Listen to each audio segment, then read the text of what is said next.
somebody actually sat down recently and did the genuinely tedious work of tracing Meghan's various public accounts of her own childhood across different platforms and different years. And what they found is considerably stranger than any single awkward television moment could ever be on its own. 4 separate, genuinely incompatible versions of the same upbringing, each one delivered with complete apparent sincerity, each one somehow perfectly tailored to whichever specific audience happened to be listening on that particular day. It doesn't work for you to shoulders back, breasts out, headlights going, and try to look as bitchy as possible. That discovery, considerably more than anything specific that happened during her actual MasterChef Australia appearance, is genuinely what I want to spend tonight digging into properly, because I think it says something far more interesting and far more revealing than another round of ratings arguments or recycled pesto jokes ever realistically could. Let's set the table quickly first, since the broader appearance has already generated plenty of coverage elsewhere. Meghan appeared as a guest judge, was asked what she loves cooking for her own family, and reportedly struggled to land on a specific answer. Can I ask you, please, Meghan, what is your favorite dish to cook for the family? It's a tough one because I have a lot of palates to appease. Yes. My husband, being from the UK, loves a lot of meat, potatoes, cream sauce. California girl, I like grilled fish, grilled meats, lots of citrus. I just like using really pure natural herbs and spices. You know, again, if you can pull fresh herbs, like, do you say herbs or herbs here? We say herbs. You do? She don't cook. I'm sorry. She don't cook! It's weird. Later in the episode, given free reign over the pantry, she settled on a pesto made from carrot tops, the leafy scraps most home cooks throw straight in the compost. Harry appeared via a scheduled video call partway through, generating its own wave of commentary online. None of that is new ground, and I'm not going to spend tonight relitigating any of it in detail. What I want to focus on instead is something considerably more revealing that surfaced in the days following the broadcast. A pattern in how Meghan has described her own upbringing across multiple different platforms, at multiple different points, that simply doesn't hold together as one consistent story. This woman is being paid millions of dollars to show how to cut into a pineapple. Oh my God. Who the hell is sated by one tiny little bite of pineapple? Start with what she reportedly told Australian audiences during this specific appearance. A warm, farm-to-table childhood, her mother cooking fresh, wholesome meals from scratch, the kind of story that plays beautifully on a wholesome daytime cooking program in front of a national audience. Now place that directly beside what she's reportedly described on her own Netflix series, in her own words, about that exact same period of her life. A latchkey childhood, letting herself into an empty house after school, living largely on fast food and microwave meals rather than anything resembling home cooking. 2 accounts of the identical childhood, not similar with minor variations, genuinely structurally different stories about what dinner actually looked like growing up. Why can't she name the favorite meal? I've got a lot of palates to appease. So does every mother on earth. What are you saying? Of course, obviously you have more than one child. You do, but somehow we managed to find an option. And most mothers or fathers, if they're the family cook, would have it at the ready. It doesn't stop there. In yet another retelling, the specific detail shifts to regular meals at a budget salad bar chain. The kind of casual, unglamorous family dining most people can relate to. And in still another version, the story becomes fine dining with her father at a well-known, considerably more upscale restaurant. An entirely different economic and emotional texture from either the latchkey story or the salad bar version. 4 separate childhoods in effect. Same actual person, same general period of her life, presumably the same underlying set of facts sitting somewhere beneath all 4 retellings, yet told in 4 genuinely incompatible ways, apparently shifting depending on which specific audience she happened to be addressing and which particular project or persona she happened to be building at that exact moment in time. That's not a small inconsistency easily explained away as simple forgetfulness. That's 4 structurally different narratives about the same formative years of a person's life. Sorry to interrupt. We've had a phone call to studio. Hi, my love. Hi. My husband's here. Oh, wow! They don't give a shit. I want to genuinely be fair about all of this before going any further into the more skeptical reading, because there's a real and entirely legitimate explanation available here that deserves careful consideration rather than automatic, reflexive dismissal in favor of the more dramatic version. Childhood memory is genuinely unreliable for everyone, and different specific memories can surface at different times depending on what a particular conversation happens to be about. It's entirely possible she had a farm-to-table grandmother or family friend at some point, alongside genuinely latchkey stretches during a different period, alongside occasional visits to a salad bar chain, alongside special father-daughter dinners at a nicer restaurant on occasion. Childhoods are genuinely rarely a single clean linear narrative for anyone at all. Meghan Markle may have thought her appearance on Australian MasterChef would help, propel her image as a chef, and yet somehow the appearance has turned into master mess. Because according to reports, Meghan Markle made one of the co-hosts cry over the use of the word royalty, which is utterly bizarre as Meghan is obsessed with her own title. They're really more of a scattered collection of different experiences from different specific years, and which particular slice gets highlighted in any given retelling often depends heavily on what the specific conversation happens to actually be about at that moment.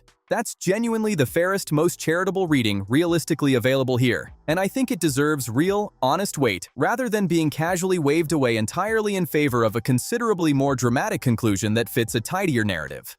Memory is a genuinely reconstructive process for every single person, not a fixed recording that gets played back identically every time. Psychologists have documented this extensively across decades of research into how autobiographical memory actually functions. It's entirely plausible that different specific memories genuinely do surface more readily depending on what a conversation happens to be circling around at that moment, without any conscious intent to mislead anyone listening. Her PR team launched out with some feelers trying to see who might be somewhat interested in her appearance. And she was like, yes, let's do MasterChef. She has a business based in the kitchen. She has a show based in the kitchen. But unfortunately for the woman, I don't think she enjoys being in the kitchen. And that's a really, really hard step. What makes it harder to fully rest on that explanation, though, is the specific framing each version uses. These aren't presented as, sometimes we did this, sometimes we did that. Each version is reportedly presented as the defining story, the one that explains who she fundamentally is and where her values genuinely come from. The farm-to-table story is framed as the origin of her deep culinary passion. The latchkey story is framed as the origin of her independence and self-reliance. Each version does specific narrative work for whatever the current project happens to need, which is exactly the detail that's made viewers suspicious rather than simply confused. This is nuts, Meghan, because, the whole concept of Meghan's guest appearance was framed around the idea of a dish fit for a duchess. So it's like, what? That's okay. But describing you as royalty is not. If this kind of pattern tracking is useful to you, the like button genuinely helps this channel keep digging into details that don't always get proper scrutiny elsewhere. One commentator who reviewed all 4 accounts side by side posed what I think is genuinely the sharpest question in this entire story. If her mother's cooking really was as central and formative as the MasterChef version suggests, why has Meghan separately and repeatedly described having to teach herself to cook as an adult, entirely on her own, with no mention of that maternal culinary foundation at all? Those two claims genuinely can't both be the defining truth simultaneously. Either the home cooking tradition was central to her upbringing, or she came to cooking independently later in life. Both can't be the primary origin story at once. All she does is crudités and dips and fruit. So she's a woman who has a cooking and lifestyle show, who sells cooking and lifestyle products, is appearing on a cooking reality show, but she doesn't cook. She makes dips with crudités. Because I'm sorry, that is the easiest question to answer. And she doesn't cook for Harry. Poor Harry. He's not getting home cooking from Meghan Markle again. It's also worth noting that public figures generally, across entertainment and politics alike, tend to have simplified, story-ready versions of their own biography that get deployed selectively depending on the specific interview or project at hand. That's not unique to Meghan specifically, and pretending otherwise would be genuinely unfair. Most people who spend years in the public eye eventually develop a handful of go-to anecdotes that get trotted out repeatedly because they work well in conversation, occasionally at the expense of the messier, less narratively convenient full truth. There's an obvious historical echo worth naming directly here regardless, because it's exactly the kind of phrase this specific family has produced before, in a completely different and considerably more serious context. I totally agree. And it was obvious when you watched her stupid show that her biggest recipe was the Martha Stewart recipe for one-pot pasta, which she stole. It was very clear. If you line up the two recipes next to each other, they are virtually identical, which tells you a lot. Late Queen Elizabeth famously responded to disputed accounts of a private conversation with a now legendary phrase, "Recollections may vary." It's become shorthand across royal commentary for exactly this situation. Two or more accounts of the same event that simply can't be reconciled, presented by people with genuine incentive to shape the story favorably. Watching that same basic dynamic show up in Meghan's own retellings of her own childhood, 4 separate times, is the kind of detail that tends to stick with an audience considerably longer than any single awkward pesto moment ever could. It's genuinely worth sitting with why this particular type of inconsistency lands harder for Meghan specifically than it might for other public figures with their own simplified biographical stories. Her entire post-royal commercial identity is built substantially on themes of authenticity, home, and genuine domestic warmth. That's the actual product being sold across the lifestyle brand, the Netflix series, and now this specific television appearance. A little bit nervy, Casper? Well, you know, Nervy? the ticket to the semi-finals is on the line, and very high caliber guest judge. So, yeah. That's so sweet. That's so sweet. That's so sweet. And she should have been like, don't be nervous. Don't be nervous. Did you see my show? It got canceled. When authenticity is the core selling point, inconsistency about the most basic facts underlying that authenticity cuts considerably deeper than it would for, say, a politician whose brand was never built around domestic sincerity in the first place. Now let's turn to something else that surfaced from this same broadcast, because I think it genuinely deserves careful, measured attention, rather than the pure mockery a lot of the immediate online reaction leaned into. Columnist Maureen Callahan, reviewing the broadcast, focused specifically on Meghan's facial expressions and general demeanor whenever attention shifted away from her during the episode. Her read was that Meghan's engagement visibly dropped whenever she wasn't the direct focus of a conversation or camera angle. The kids jump in a lot, especially with the garden. I think it's such a nice luxury to be able to have so much space and things to cook. And if they say, Mama, can I have dessert? You say, if you can pick it, you can have it. So You can't pick chocolate. No, you can't pick chocolate, which is great. So you can go pick a nice piece of fruit or whatnot. But no, we always have a nice, as my husband would say, pud after dinner. Oh, those poor children. If you can't pick it off a tree, you can't have it as dessert. So, okay, great. Sounds like a lot of fun, Dan. She's that mum, isn't she? Described as a kind of noticeable flatness settling in during moments that weren't centered on her specifically. I want to handle this part carefully because it's genuinely easy for commentary like this to slide into armchair diagnosis of someone's internal psychological state, which isn't something any outside observer, however experienced, can actually verify from television footage alone. Some particularly harsh characterizations circulated in the aftermath, including language suggesting some kind of clinical psychological label, and I want to be direct that I'm not going to repeat or endorse that specific kind of claim here. Attributing a genuine diagnostic-sounding condition to someone based on edited reality television footage isn't fair analysis. It's speculation dressed up as insight, and it deserves to be treated as exactly that rather than taken seriously as any kind of real assessment. Using her Duchess title in order to make money in the entertainment industry. So the fact poor Poh mentioned the word royalty is totally irrelevant to that. It's the use of the word and the term Duchess as part of a challenge in a reality TV show, which I think would have left the late Queen Elizabeth II completely horrified. It's genuinely worth spending a real moment here on why this specific type of psychological armchair commentary is worth actively resisting as a general practice. Well beyond just this particular instance involving Meghan specifically. Attributing clinical-sounding labels to public figures based on brief television appearances has become a genuinely common pattern in online commentary across many different celebrities and situations, and it's worth pushing back against that habit specifically, regardless of who the target happens to be.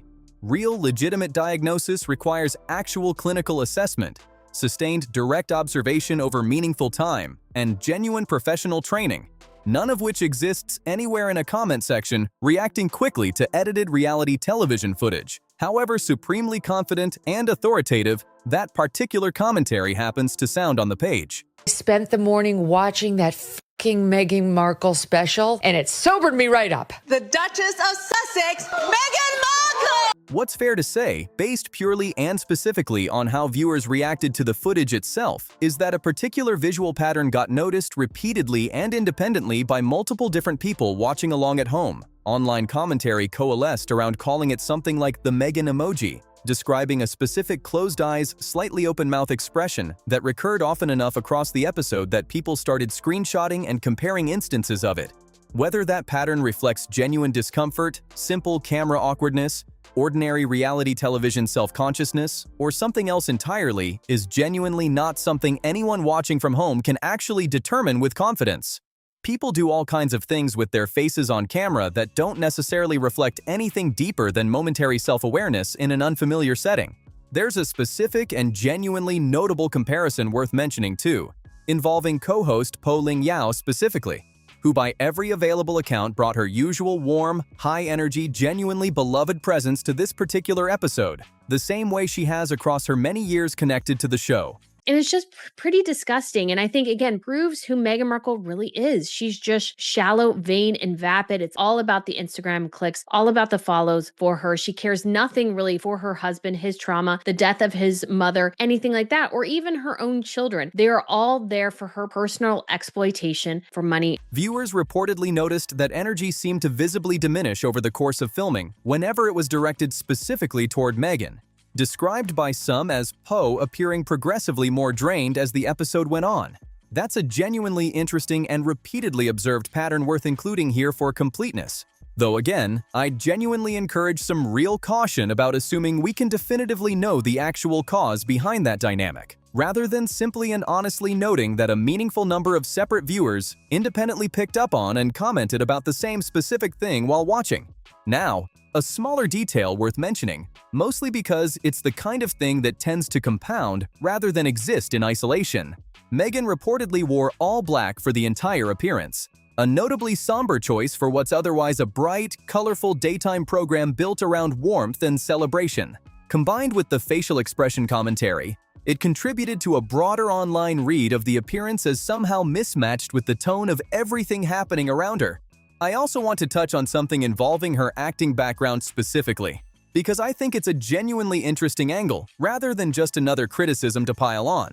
Meghan spent years as a professional actress before her royal life began, which makes some of the online commentary about her appearing uncomfortable or self-conscious on camera genuinely worth sitting with as its own specific puzzle. Professional performers generally develop real skill at appearing relaxed and natural on camera, specifically because that's the core requirement of the job. If that specific skill genuinely isn't translating into unscripted reality format television the way it apparently did in scripted work, that's a legitimately interesting observation about the different demands of those two formats, rather than simple evidence of dishonesty or manufactured persona, which is how some of the harsher commentary framed it. It's worth adding one more layer of fairness here before moving on, specifically regarding the acting background angle. Reality television and unscripted formats genuinely do produce a different, harder kind of pressure than scripted performance does, even for trained actors. On a scripted set, you know your lines, your blocking, and your character's motivation in advance. The entire environment is designed to make you look natural because every element around you has been carefully controlled to support that goal. Live or semi-live reality formats offer none of that scaffolding, struggling to appear genuinely relaxed in one specific format while having excelled for years in an entirely different one isn't actually the contradiction that a lot of the online mockery treated it as. It's simply solid evidence that these are genuinely distinct professional skills built through very different kinds of practice, and being excellent at one doesn't automatically or reliably transfer over into competence at the other, regardless of how related the two formats might superficially appear to a casual outside observer. Let's bring this back now to the actual substance underneath all of it, because I genuinely think the childhood contradictions matter considerably more than any single moment of on-camera awkwardness. And here's specifically, plainly why. Awkwardness on camera is a universal human experience. Plenty of genuinely warm, genuine people freeze up or look strange in unscripted settings, especially under the specific pressure of live or semi-live television with millions watching. That's not particularly damning on its own, and treating it as definitive proof of anything deeper risks being genuinely unfair to someone navigating a difficult format. Contradictory origin stories about your own formative years specifically, told across multiple entirely separate platforms with roughly equal apparent sincerity each and every time, are a genuinely different category of problem entirely, and deserve to be treated as such rather than lumped in with ordinary camera-related discomfort. That's not about how someone performs under pressure. That's about whether the underlying narrative someone has built their public identity around is actually consistent when examined closely across time. And when a brand is built substantially around themes of home, family, authentic domestic warmth, and genuine culinary passion, having 4 different foundational stories about where that supposed passion actually came from genuinely undermines the whole premise in a way that a single awkward pause never could. To be clear and fair one more time, it's entirely possible all 4 stories contain some genuine truth, each highlighting a different real slice of a complicated childhood, rather than representing deliberate fabrication in any of them individually. Complicated family histories genuinely do produce multiple true but different stories depending on which specific relative, which specific years, and which specific meals someone happens to be thinking about in a given conversation. That charitable reading deserves real space here, genuinely, rather than being dismissed for the sake of a cleaner, more damning narrative.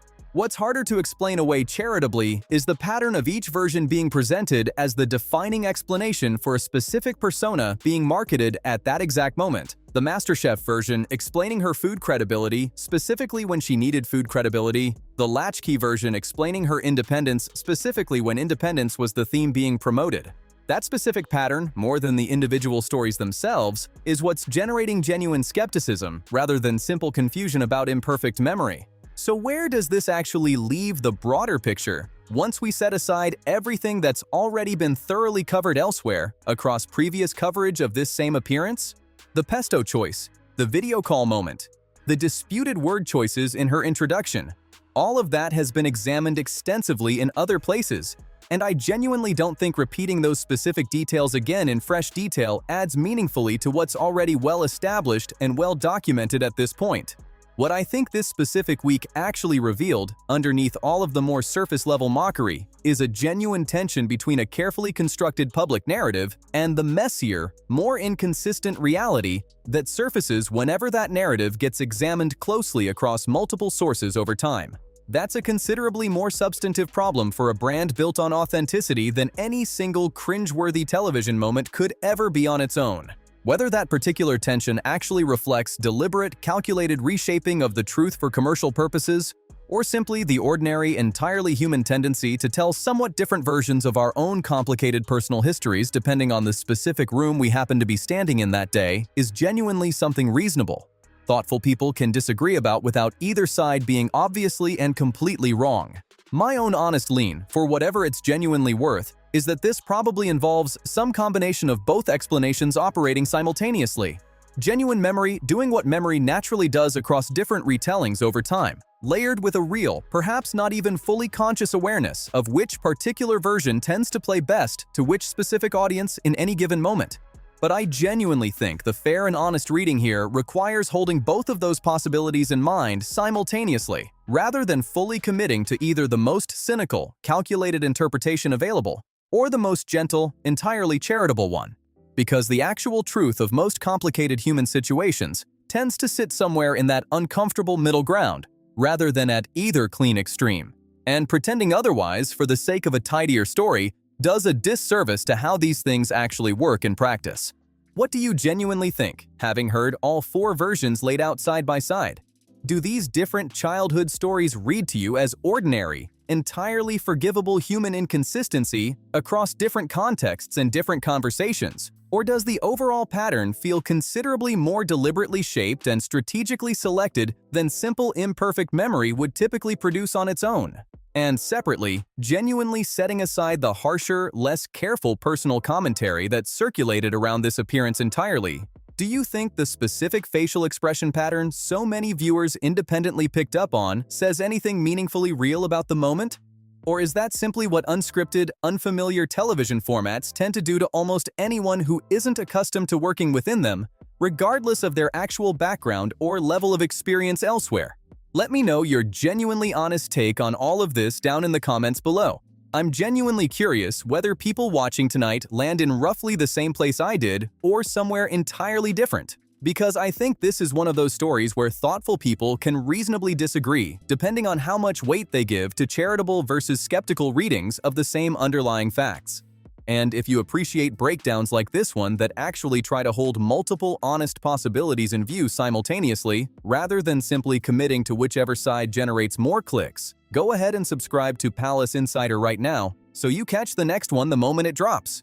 There's clearly more of this particular story still unfolding.